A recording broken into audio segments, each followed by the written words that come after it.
சின்ன ஓட்டு இருந்தா நம்ம ஆள் மேல கை வைப்பேன். நம்ம வரைக்கும்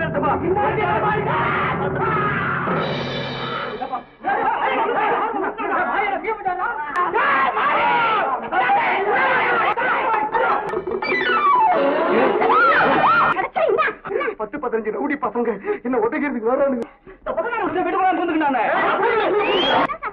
மாறி இருக்கிறானே அவனை வெளியே விட்டு நாங்கெல்லாம் பாக்கணும். ஒத்துமே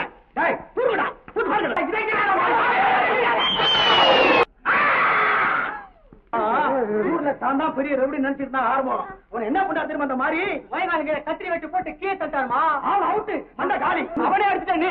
அதனால நீதான் இனிமே எங்களுக்கு வாத்தியாரு. நீ பாட்டுக்கு உதறிக்கணும் வீட்டுக்குள்ள ஓடியாந்தா அவனுக்கு உனக்கு மாலையை போட்டு போறானுங்க. எல்லாம் மதுரை வீர மகிமை. அப்ப ஏதோ சர்ச்சி விழுந்தா அவன் பேட்லக்கு என்ன பண்றது? நமக்கு மாலையை போட்டு போறானுங்க.